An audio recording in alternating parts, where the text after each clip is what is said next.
ಒಂದ್ ಕಡೆಯಲ್ಲಿ ಜಾತಿ ಅಥವಾ ಸಮುದಾಯವಾಗಿ ಗುರುತಿಸಿಕೊಳ್ಳೋದ್ರಲ್ಲೂ ಕೂಡ ಒಮ್ಮತ ಇಲ್ಲ ಅಂತ ಹೇಳಿ ನಾವು ಜಾತಿ ಗಣತಿ ಸಂದರ್ಭದಲ್ಲಿ ನಾವು ಗಮನಿಸಿದ್ವಿ. ಈಗ ಪೀಠಗಳು ಕಟ್ಕೊಂಡು ಪೀಠಗಳ ವಿಚಾರದಲ್ಲೂ ಕೂಡ ವಿವಾದಗಳು. ಅಂದ್ರೆ ಇಷ್ಟೊಂದು ಕನ್ಫ್ಯೂಷನ್ಗಳು ಯಾಕಿದೆ ಅಂತ ಹೇಳಿ ಸಮುದಾಯದ ಒಳಗಡೆ? ಕನ್ಫ್ಯೂಷನ್ ಏನಿಲ್ಲ. ಆ್ಯಕ್ಚುಲಿ ಪೀಠಗಳಲ್ಲಿ ಕನ್ಫ್ಯೂಷನ್ ಇಲ್ಲ, ಅಥವಾ ಪೀಠಗಳನ್ನು ಮಾಡುವ ಟ್ರಸ್ಟ್ಗಳಲ್ಲಿಯೂ ಕೂಡ ಕನ್ಫ್ಯೂಷನ್ ಇಲ್ಲ.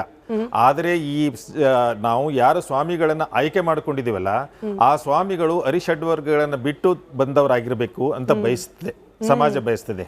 ಆದರೆ ಇತ್ತೀಚಿನ ಈ ಬಾಹ್ಯ ಆಡಂಬರಗಳಿಗೆ ಎಲ್ಲ ಸ್ವಾಮಿಗಳು ಒಳಗೊಳ್ತಾ ಇರುವುದರಿಂದ ಇವರು ಕೂಡ ಅದಕ್ಕೆ ಹೊರತಾಗಿಲ್ಲ.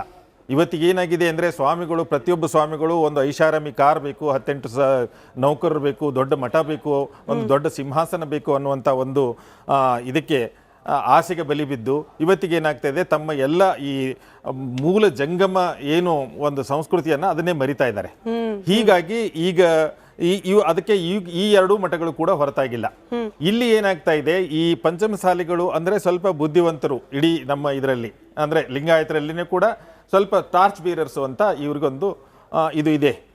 ಯಾಕಂದರೆ ನಮ್ಮ ಇತಿಹಾಸಗಳನ್ನು ನೋಡ್ಕೊಂಡು ಹೋದಾಗೆ ನಮ್ಮ ನಾಯಕರಾದವರು ಅಥವಾ ನಮ್ಮ ನಾಳಿದವರು ಎಲ್ಲ ಈ ಸಮಾಜದಿಂದ ಬಂದವರಾಗಿರೋದ್ರಿಂದ ಈ ಟಾರ್ಚ್ ಬೀರರ್ ಸೊಸೈಟಿಗೆ ಇಂಥವರೇ ಸಮಾಜದ ಮುಖ್ಯ ಧರ್ಮಾಧಿಕಾರಿಗಳಾಗಿರಬೇಕು ಅನ್ನೋದಂಥ ಒಂದು ಆಸೆ ಇತ್ತು. ಆದರೆ ಇತ್ತೀಚಿನ ದಿನಗಳಲ್ಲಿ ಈ ಧರ್ಮಾಧಿಕಾರಿಗಳು ಅದನ್ನು ಬಿಟ್ಟು ಡಿವಿಯೇಷನ್ ಆದಾಗ ಏನಾಗ್ತಾ ಇದೆ ಅಂದರೆ, ಸಾಮಾನ್ಯವಾಗಿ ಎಲ್ಲರಿಗೂ ಒಂದು ಥರ ನಮ್ಮ ಇವತ್ತಿನ ಚರ್ಚೆಯ ಮೂಲಭೂತ ಪ್ರಶ್ನೆ ಅದು. ಯಾವ ಉದ್ದೇಶಕ್ಕಾಗಿ ಮಠಗಳ ಸ್ಥಾಪನೆ ಆಗ್ತಾ ಇದೆಯೋ ಆ ಮೂಲ ಉದ್ದೇಶದಿಂದನೇ ವಿಮುಖವಾಗ್ತಾ ಇದೆ ಪೀಠಗಳು ಅಂತ ಹೇಳಿ ಅದ್ರ ಬಗ್ಗೆ ಇನ್ನೂ ವಿಸ್ತೃತವಾಗಿ ಮಾತನಾಡೋಣ. ಒಂದ್ ಕಡೆಯಲ್ಲಿ ಜಾತಿ ಅಥವಾ ಸಮುದಾಯವಾಗಿ ಗುರುತಿಸಿಕೊಳ್ಳೋದ್ರಲ್ಲೂ ಕೂಡ ಒಮ್ಮತ ಇಲ್ಲ ಅಂತ ಹೇಳಿ ನಾವು ಜಾತಿ ಗಣತಿ ಸಂದರ್ಭದಲ್ಲಿ ನಾವು ಗಮನಿಸಿದ್ವಿ. ಈಗ ಪೀಠಗಳು ಕಟ್ಕೊಂಡು ಪೀಠಗಳ ವಿಚಾರದಲ್ಲೂ ಕೂಡ ವಿವಾದಗಳು. ಅಂದ್ರೆ ಇಷ್ಟೊಂದು ಕನ್ಫ್ಯೂಷನ್ಗಳು ಯಾಕಿದೆ ಅಂತ ಹೇಳಿ ಸಮುದಾಯದ ಒಳಗಡೆ?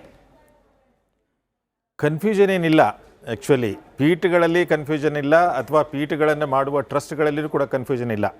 ಆದರೆ ನಾವು ಯಾರು ಸ್ವಾಮಿಗಳನ್ನು ಆಯ್ಕೆ ಮಾಡ್ಕೊಂಡಿದ್ದೀವಲ್ಲ, ಆ ಸ್ವಾಮಿಗಳು ಅರಿಷಡ್ವರ್ಗಗಳನ್ನು ಬಿಟ್ಟು ಬಂದವರಾಗಿರಬೇಕು ಅಂತ ಬಯಸ್ತದೆ, ಸಮಾಜ ಬಯಸ್ತದೆ. ಆದರೆ ಇತ್ತೀಚಿನ ಈ ಬಾಹ್ಯ ಆಡಂಬರಗಳಿಗೆ ಎಲ್ಲ ಸ್ವಾಮಿಗಳು ಒಳಗೊಳ್ತಾ ಇರುವುದರಿಂದ ಇವರು ಕೂಡ ಅದಕ್ಕೆ ಹೊರತಾಗಿಲ್ಲ. ಇವತ್ತಿಗೆ ಏನಾಗಿದೆ ಅಂದರೆ, ಸ್ವಾಮಿಗಳು ಪ್ರತಿಯೊಬ್ಬ ಸ್ವಾಮಿಗಳು ಒಂದು ಐಷಾರಾಮಿ ಕಾರ್ ಬೇಕು, 18 ನೌಕರರು ಬೇಕು, ದೊಡ್ಡ ಮಠ ಬೇಕು, ಒಂದು ದೊಡ್ಡ ಸಿಂಹಾಸನ ಬೇಕು ಅನ್ನುವಂಥ ಒಂದು ಇದಕ್ಕೆ ಆಸೆಗೆ ಬಲಿ ಬಿದ್ದು ಇವತ್ತಿಗೆ ಏನಾಗ್ತಾ ಇದೆ, ತಮ್ಮ ಎಲ್ಲ ಈ ಮೂಲ ಜಂಗಮ ಏನು ಒಂದು ಸಂಸ್ಕೃತಿಯನ್ನು ಅದನ್ನೇ ಮರಿತಾ ಇದ್ದಾರೆ. ಹೀಗಾಗಿ ಈಗ ಅದಕ್ಕೆ ಈ ಎರಡೂ ಮಠಗಳು ಕೂಡ ಹೊರತಾಗಿಲ್ಲ.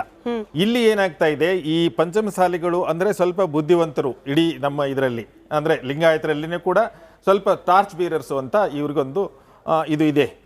ಯಾಕಂದರೆ ನಮ್ಮ ಇತಿಹಾಸಗಳನ್ನು ನೋಡ್ಕೊಂಡು ಹೋದಾಗೆ ನಮ್ಮ ನಾಯಕರಾದವರು ಅಥವಾ ನಮ್ಮ ನಾಳಿದವರು ಎಲ್ಲ ಈ ಸಮಾಜದಿಂದ ಬಂದವರಾಗಿರೋದ್ರಿಂದ ಈ ಟಾರ್ಚ್ ಬೀರರ್ ಸೊಸೈಟಿಗೆ ಇಂಥವರೇ ಸಮಾಜದ ಮುಖ್ಯ ಧರ್ಮಾಧಿಕಾರಿಗಳಾಗಿರಬೇಕು ಅನ್ನೋದಂಥ ಒಂದು ಆಸೆ ಇತ್ತು.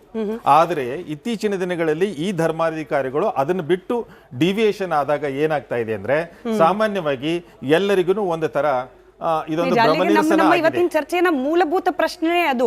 ಯಾವ ಉದ್ದೇಶಕ್ಕಾಗಿ ಮಠಗಳ ಸ್ಥಾಪನೆ ಆಗ್ತಾ ಇದೆಯೋ ಆ ಮೂಲ ಉದ್ದೇಶದಿಂದನೇ ವಿಮುಖವಾಗ್ತಾ ಇದೆ ಪೀಠಗಳು ಅಂತ ಹೇಳಿ ಅದ್ರ ಬಗ್ಗೆ ಇನ್ನೂ ವಿಸ್ತೃತವಾಗಿ ಮಾತನಾಡೋಣ. ಒಂದ್ ಕಡೆಯಲ್ಲಿ ಜಾತಿ ಅಥವಾ ಸಮುದಾಯವಾಗಿ ಗುರುತಿಸಿಕೊಳ್ಳೋದ್ರಲ್ಲೂ ಕೂಡ ಒಮ್ಮತ ಇಲ್ಲ ಅಂತ ಹೇಳಿ ನಾವು ಜಾತಿ ಗಣತಿ ಸಂದರ್ಭದಲ್ಲಿ ನಾವು ಗಮನಿಸಿದ್ವಿ. ಈಗ ಪೀಠಗಳು ಕಟ್ಕೊಂಡು ಪೀಠಗಳ ವಿಚಾರದಲ್ಲೂ ಕೂಡ ವಿವಾದಗಳು. ಅಂದ್ರೆ ಇಷ್ಟೊಂದು ಕನ್ಫ್ಯೂಷನ್ಗಳು ಯಾಕಿದೆ ಅಂತ ಹೇಳಿ ಸಮುದಾಯದ ಒಳಗಡೆ? ಕನ್ಫ್ಯೂಷನ್ ಏನಿಲ್ಲ. ಆ್ಯಕ್ಚುಲಿ ಪೀಠಗಳಲ್ಲಿ ಕನ್ಫ್ಯೂಷನ್ ಇಲ್ಲ, ಅಥವಾ ಪೀಠಗಳನ್ನು ಮಾಡುವ ಟ್ರಸ್ಟ್ಗಳಲ್ಲಿಯೂ ಕೂಡ ಕನ್ಫ್ಯೂಷನ್ ಇಲ್ಲ. ಆದರೆ ನಾವು ಯಾರು ಸ್ವಾಮಿಗಳನ್ನು ಆಯ್ಕೆ ಮಾಡ್ಕೊಂಡಿದ್ದೀವಲ್ಲ, ಆ ಸ್ವಾಮಿಗಳು ಅರಿಷಡ್ವರ್ಗಗಳನ್ನು ಬಿಟ್ಟು ಬಂದವರಾಗಿರಬೇಕು ಅಂತ ಬಯಸ್ತದೆ, ಸಮಾಜ ಬಯಸ್ತದೆ. ಆದರೆ ಇತ್ತೀಚಿನ ಈ ಬಾಹ್ಯ ಆಡಂಬರಗಳಿಗೆ ಎಲ್ಲ ಸ್ವಾಮಿಗಳು ಒಳಗೊಳ್ತಾ ಇರುವುದರಿಂದ ಇವರು ಕೂಡ ಅದಕ್ಕೆ ಹೊರತಾಗಿಲ್ಲ. ಇವತ್ತಿಗೆ ಏನಾಗಿದೆ ಅಂದರೆ, ಸ್ವಾಮಿಗಳು ಪ್ರತಿಯೊಬ್ಬ ಸ್ವಾಮಿಗಳು ಒಂದು ಐಷಾರಾಮಿ ಕಾರ್ ಬೇಕು, 18 ನೌಕರರು ಬೇಕು, ದೊಡ್ಡ ಮಠ ಬೇಕು, ಒಂದು ದೊಡ್ಡ ಸಿಂಹಾಸನ ಬೇಕು ಅನ್ನುವಂಥ ಒಂದು ಇದಕ್ಕೆ ಆಸೆಗೆ ಬಲಿ ಬಿದ್ದು ಇವತ್ತಿಗೆ ಏನಾಗ್ತಾ ಇದೆ, ತಮ್ಮ ಎಲ್ಲ ಈ ಮೂಲ ಜಂಗಮ ಏನು ಒಂದು ಸಂಸ್ಕೃತಿಯನ್ನು ಅದನ್ನೇ ಮರಿತಾ ಇದ್ದಾರೆ. ಹೀಗಾಗಿ ಈಗ ಅದಕ್ಕೆ ಈ ಎರಡೂ ಮಠಗಳು ಕೂಡ ಹೊರತಾಗಿಲ್ಲ. ಇಲ್ಲಿ ಏನಾಗ್ತಾ ಇದೆ, ಈ ಪಂಚಮಸಾಲಿಗಳು ಅಂದರೆ ಸ್ವಲ್ಪ ಬುದ್ಧಿವಂತರು ಇಡೀ ನಮ್ಮ ಇದರಲ್ಲಿ, ಅಂದರೆ ಲಿಂಗಾಯತರಲ್ಲಿನೇ ಕೂಡ ಸ್ವಲ್ಪ ಟಾರ್ಚ್ ಬೀರರ್ಸು ಅಂತ ಇವ್ರಿಗೊಂದು ಇದು ಇದೆ. ಯಾಕಂದರೆ ನಮ್ಮ ಇತಿಹಾಸಗಳನ್ನು ನೋಡ್ಕೊಂಡು ಹೋದಾಗೆ ನಮ್ಮ ನಾಯಕರಾದವರು ಅಥವಾ ನಮ್ಮ ನಾಳಿದವರು ಎಲ್ಲ ಈ ಸಮಾಜದಿಂದ ಬಂದವರಾಗಿರೋದ್ರಿಂದ ಈ ಟಾರ್ಚ್ ಬೀರರ್ ಸೊಸೈಟಿಗೆ ಇಂಥವರೇ ಸಮಾಜದ ಮುಖ್ಯ ಧರ್ಮಾಧಿಕಾರಿಗಳಾಗಿರಬೇಕು ಅನ್ನೋದಂಥ ಒಂದು ಆಸೆ ಇತ್ತು. ಆದರೆ ಇತ್ತೀಚಿನ ದಿನಗಳಲ್ಲಿ ಈ ಧರ್ಮಾಧಿಕಾರಿಗಳು ಅದನ್ನು ಬಿಟ್ಟು ಡಿವಿಯೇಷನ್ ಆದಾಗ ಏನಾಗ್ತಾ ಇದೆ ಅಂದರೆ ಸಾಮಾನ್ಯವಾಗಿ ಎಲ್ಲರಿಗೂ ಒಂದು ಥರ ಇದೊಂದು ಭ್ರಮನಿರಸನ ನಮ್ಮ ಆಗಿದೆ. ಇವತ್ತಿನ ಚರ್ಚೆಯ ಮೂಲಭೂತ ಪ್ರಶ್ನೆ ಅದು ಯಾವ ಉದ್ದೇಶಕ್ಕಾಗಿ ಮಠಗಳ ಸ್ಥಾಪನೆ ಆಗ್ತಾ ಇದೆಯೋ ಆ ಮೂಲ ಉದ್ದೇಶದಿಂದನೇ ವಿಮುಖವಾಗ್ತಾ ಇದೆ ಪೀಠಗಳು ಅಂತ ಹೇಳಿ ಅದ್ರ ಬಗ್ಗೆ ಇನ್ನೂ ವಿಸ್ತೃತವಾಗಿ ಮಾತನಾಡೋಣ. ಒಂದ್ ಕಡೆಯಲ್ಲಿ ಜಾತಿ ಅಥವಾ ಸಮುದಾಯವಾಗಿ ಗುರುತಿಸ್ಕೊಳ್ಳೋದ್ರಲ್ಲೂ ಕೂಡ ಒಮ್ಮತ ಇಲ್ಲ ಅಂತ ಹೇಳಿ ನಾವು ಜಾತಿ ಗಣತಿ ಸಂದರ್ಭದಲ್ಲಿ ನಾವು ಗಮನಿಸಿದ್ವಿ. ಈಗ ಪೀಠಗಳು ಕಟ್ಕೊಂಡು ಪೀಠಗಳ ವಿಚಾರದಲ್ಲೂ ಕೂಡ ವಿವಾದಗಳು. ಅಂದ್ರೆ ಇಷ್ಟೊಂದು ಕನ್ಫ್ಯೂಷನ್ಗಳು ಯಾಕಿದೆ ಅಂತ ಹೇಳಿ ಸಮುದಾಯದ ಒಳಗಡೆ? ಕನ್ಫ್ಯೂಷನ್ ಏನಿಲ್ಲ. ಆ್ಯಕ್ಚುಲಿ ಪೀಠಗಳಲ್ಲಿ ಕನ್ಫ್ಯೂಷನ್ ಇಲ್ಲ ಅಥವಾ ಪೀಠಗಳನ್ನು ಮಾಡುವ ಟ್ರಸ್ಟ್ಗಳಲ್ಲಿಯೂ ಕೂಡ ಕನ್ಫ್ಯೂಷನ್ ಇಲ್ಲ. ಆದರೆ ಈ ನಾವು ಯಾರು ಸ್ವಾಮಿಗಳನ್ನು ಆಯ್ಕೆ ಮಾಡ್ಕೊಂಡಿದ್ದೀವಲ್ಲ ಆ ಸ್ವಾಮಿಗಳು ಅರಿಷಡ್ವರ್ಗಗಳನ್ನು ಬಿಟ್ಟು ಬಂದವರಾಗಿರಬೇಕು ಅಂತ ಬಯಸ್ತದೆ, ಸಮಾಜ ಬಯಸ್ತದೆ. ಆದರೆ ಇತ್ತೀಚಿನ ಈ ಬಾಹ್ಯ ಆಡಂಬರಗಳಿಗೆ ಎಲ್ಲ ಸ್ವಾಮಿಗಳು ಒಳಗೊಳ್ತಾ ಇರುವುದರಿಂದ ಇವರು ಕೂಡ ಅದಕ್ಕೆ ಹೊರತಾಗಿಲ್ಲ. ಇವತ್ತಿಗೆ ಏನಾಗಿದೆ ಅಂದರೆ ಸ್ವಾಮಿಗಳು ಪ್ರತಿಯೊಬ್ಬ ಸ್ವಾಮಿಗಳು ಒಂದು ಐಷಾರಾಮಿ ಕಾರ್ ಬೇಕು, 18 ನೌಕರರು ಬೇಕು, ದೊಡ್ಡ ಮಠ ಬೇಕು, ಒಂದು ದೊಡ್ಡ ಸಿಂಹಾಸನ ಬೇಕು ಅನ್ನುವಂಥ ಒಂದು ಇದಕ್ಕೆ ಆಸೆಗೆ ಬಲಿ ಬಿದ್ದು ಇವತ್ತಿಗೆ ಏನಾಗ್ತಾ ಇದೆ, ತಮ್ಮ ಎಲ್ಲ ಈ ಮೂಲ ಜಂಗಮ ಏನು ಒಂದು ಸಂಸ್ಕೃತಿಯನ್ನು ಅದನ್ನೇ ಮರಿತಾ ಇದ್ದಾರೆ. ಹೀಗಾಗಿ ಈಗ ಅದಕ್ಕೆ ಈ ಎರಡೂ ಮಠಗಳು ಕೂಡ ಹೊರತಾಗಿಲ್ಲ. ಇಲ್ಲಿ ಏನಾಗ್ತಾ ಇದೆ, ಈ ಪಂಚಮಸಾಲಿಗಳು ಅಂದರೆ ಸ್ವಲ್ಪ ಬುದ್ಧಿವಂತರು ಇಡೀ ನಮ್ಮ ಇದರಲ್ಲಿ, ಅಂದರೆ ಲಿಂಗಾಯತರಲ್ಲಿನೇ ಕೂಡ ಸ್ವಲ್ಪ ಟಾರ್ಚ್ ಬೀರರ್ಸು ಅಂತ ಇವ್ರಿಗೊಂದು ಇದು ಇದೆ. ಯಾಕಂದರೆ ನಮ್ಮ ಇತಿಹಾಸಗಳನ್ನು ನೋಡ್ಕೊಂಡು ಹೋದಾಗೆ ನಮ್ಮ ನಾಯಕರಾದವರು ಅಥವಾ ನಮ್ಮ ನಾಳಿದವರು ಎಲ್ಲ ಈ ಸಮಾಜದಿಂದ ಬಂದವರಾಗಿರೋದ್ರಿಂದ ಈ ಟಾರ್ಚ್ ಬೀರರ್ ಸೊಸೈಟಿಗೆ ಇಂಥವರೇ ಸಮಾಜದ ಮುಖ್ಯ ಧರ್ಮಾಧಿಕಾರಿಗಳಾಗಿರಬೇಕು ಅನ್ನೋದಂಥ ಒಂದು ಆಸೆ ಇತ್ತು. ಆದರೆ ಇತ್ತೀಚಿನ ದಿನಗಳಲ್ಲಿ ಈ ಧರ್ಮಾಧಿಕಾರಿಗಳು ಅದನ್ನು ಬಿಟ್ಟು ಡಿವಿಯೇಷನ್ ಆದಾಗ ಏನಾಗ್ತಾ ಇದೆ ಅಂದರೆ ಸಾಮಾನ್ಯವಾಗಿ ಎಲ್ಲರಿಗೂ ಒಂದು ಥರ ಇದೊಂದು ಭ್ರಮನಿರಸನ ನಮ್ಮ ಆಗಿದೆ. ಇವತ್ತಿನ ಚರ್ಚೆಯ ಮೂಲಭೂತ ಪ್ರಶ್ನೆ ಅದು ಯಾವ ಉದ್ದೇಶಕ್ಕಾಗಿ ಮಠಗಳ ಸ್ಥಾಪನೆ ಆಗ್ತಾ ಇದೆಯೋ ಆ ಮೂಲ ಉದ್ದೇಶದಿಂದನೇ ವಿಮುಖವಾಗ್ತಾ ಇದೆ ಪೀಠಗಳು ಅಂತ ಹೇಳಿ ಅದ್ರ ಬಗ್ಗೆ ಇನ್ನೂ ವಿಸ್ತೃತವಾಗಿ ಮಾತನಾಡೋಣ. ಒಂದ್ ಕಡೆಯಲ್ಲಿ ಜಾತಿ ಅಥವಾ ಸಮುದಾಯವಾಗಿ ಗುರುತಿಸ್ಕೊಳ್ಳೋದ್ರಲ್ಲೂ ಕೂಡ ಒಮ್ಮತ ಇಲ್ಲ ಅಂತ ಹೇಳಿ ನಾವು ಜಾತಿ ಗಣತಿ ಸಂದರ್ಭದಲ್ಲಿ ನಾವು ಗಮನಿಸಿದ್ವಿ. ಈಗ ಪೀಠಗಳು ಕಟ್ಕೊಂಡು ಪೀಠಗಳ ವಿಚಾರದಲ್ಲೂ ಕೂಡ ವಿವಾದಗಳು. ಅಂದ್ರೆ ಇಷ್ಟೊಂದು ಕನ್ಫ್ಯೂಷನ್ಗಳು ಯಾಕಿದೆ ಅಂತ ಹೇಳಿ ಸಮುದಾಯದ ಒಳಗಡೆ?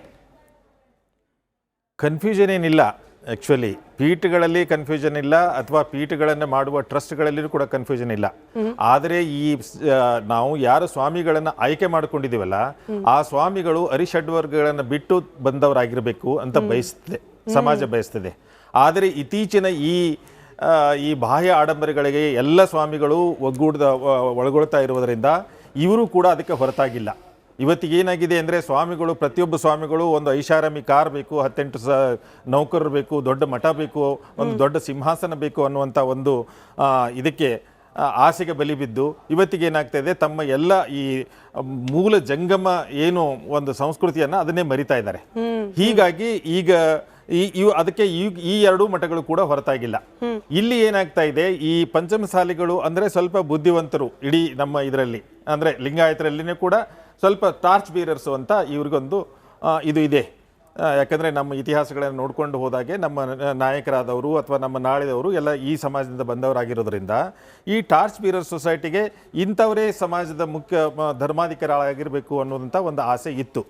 ಆದರೆ ಇತ್ತೀಚಿನ ದಿನಗಳಲ್ಲಿ ಈ ಧರ್ಮಾಧಿಕಾರಿಗಳು ಅದನ್ನು ಬಿಟ್ಟು ಡಿವಿಯೇಷನ್ ಆದಾಗ ಏನಾಗ್ತಾ ಇದೆ ಅಂದರೆ ಸಾಮಾನ್ಯವಾಗಿ ಎಲ್ಲರಿಗೂ ಒಂದು ಥರ ಇದೊಂದು ಭ್ರಮನಿರಸನ ನಮ್ಮ ಆಗಿದೆ. ಇವತ್ತಿನ ಚರ್ಚೆಯ ಮೂಲಭೂತ ಪ್ರಶ್ನೆ ಅದು ಯಾವ ಉದ್ದೇಶಕ್ಕಾಗಿ ಮಠಗಳ ಸ್ಥಾಪನೆ ಆಗ್ತಾ ಇದೆಯೋ ಆ ಮೂಲ ಉದ್ದೇಶದಿಂದನೇ ವಿಮುಖವಾಗ್ತಾ ಇದೆ ಪೀಠಗಳು ಅಂತ ಹೇಳಿ ಅದ್ರ ಬಗ್ಗೆ ಇನ್ನೂ ವಿಸ್ತೃತವಾಗಿ ಮಾತನಾಡೋಣ.